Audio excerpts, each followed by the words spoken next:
I would love to just have the respect of you guys and everybody the rest of the season of just like continuously asking me that, because it just puts unwarranted distractions on us and our team. And I've dealt with it before, and it's very emotionally draining to ask questions like, what's the long term? What's the long term? That was Kyrie pregame on his future, trying to stay in the moment. During the game against the Wolves, he scored 26 of his 36 points in the fourth in his home debut for Dallas as he tried to rally the Mavs from a 26-point deficit. But the T-Wolves held on for a 124-121 victory on Monday night. Irving had the highest scoring fourth quarter of his career, but it still wasn't enough. Here he is after a tough loss.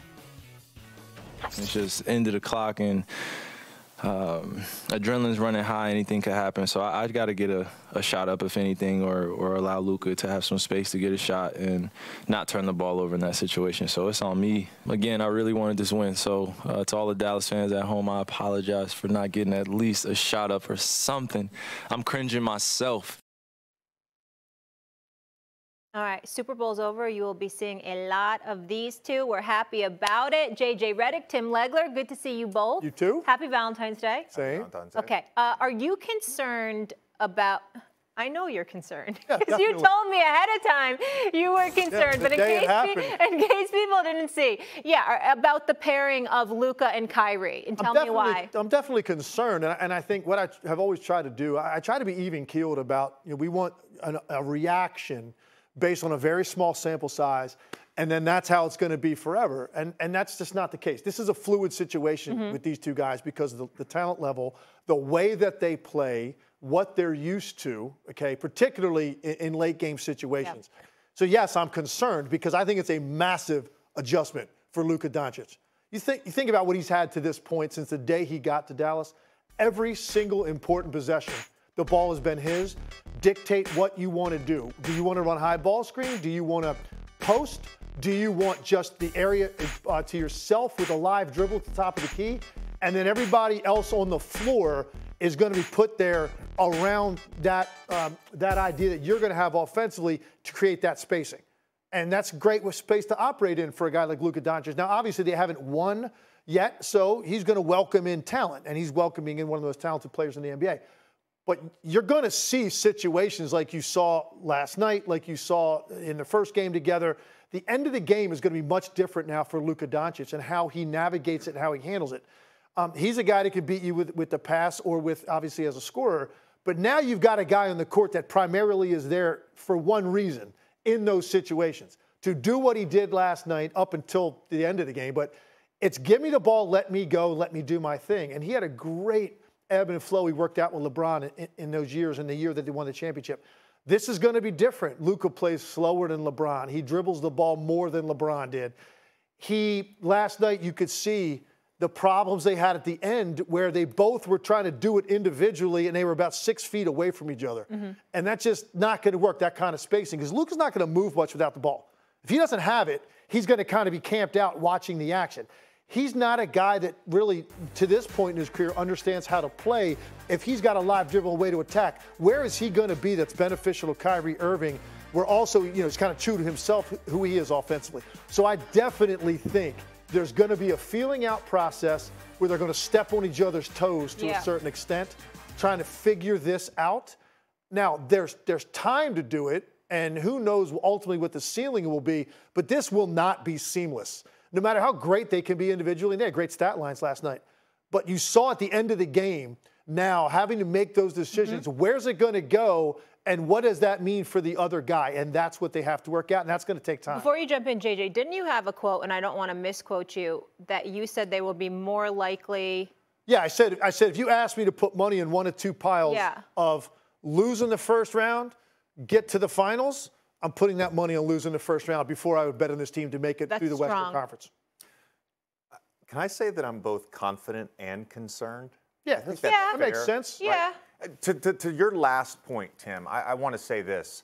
I don't think the Dallas Mavericks ceiling in the Western Conference changed that dramatically post-Kyrie Irving trade, given what Phoenix did, given what the Clippers did, given where Denver is at right now, Memphis, Sacramento.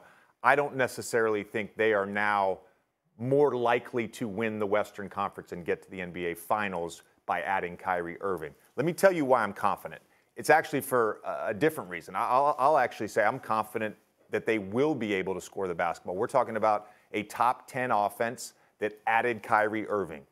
Luka Doncic has been doubled more than any other player in basketball this season.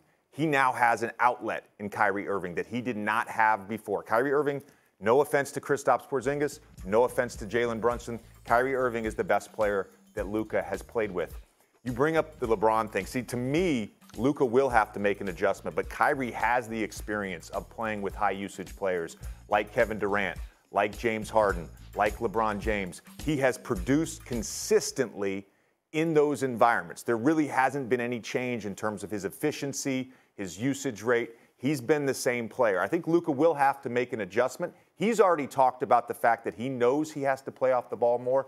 Kyrie Irving has played off the ball. To me, I'm confident this team will be able to score the basketball. If the returns on the first two games are any indication of a top 7 offense, they're going to get better offensively.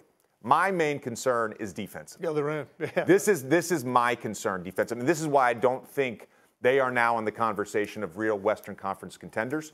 They traded away their best wing player in Dorian Finney-Smith. This was a top 10 defense last year. It's part of the reason they were able to get the 4 seed, to get to the 5 seed, to get to the 5 seed and get to the conference finals. It was because of their defense. Dorian Finney-Smith was a big part of that. They just lost their best 3-and-D guy. So there's 2 guys to me that have to make up that difference. That's Maxi Kleber, who's been out for a long time with the torn hamstring. He's not going to be back till post-All-Star break at the very earliest. And the other guy I just want to highlight is Josh Green. Josh Green has been tremendous for them as of late. In the 7 games in February, he's averaging 17 a game. He shot 41% from 3 for the season. His defense, his energy, playing off of those guys with cutting and spacing and spotting up, that's going to be huge. But the defense is the concern. It's not the tandem. Both these guys, you know this, Legs. When you have intelligent basketball players, they can figure out a way to make it work. It took a while when Chris Bosh and D. Wade and LeBron got together in Miami. It took almost half a season for them to figure it out, but they figured it out. Jay Kidd is one of the smartest basketball players ever. He's an intelligent coach. I think offensively, these guys are going to figure out a way to make it work. I think one point that struck me last night in watching them, particularly at the end, Luka Doncic loves to operate in the middle of the floor more than any place else. Whether it's a ball screen or ISO, that's where he likes to get it. And with Kyrie off the ball, when Luka has it, that means Kyrie's like one spot removed, which is going to be on the wing. It's tighter. With LeBron, he loved to operate on the wings. So he'd like to say, for instance, he'd come up the floor. He'd get the ball into the left slot on the left wing.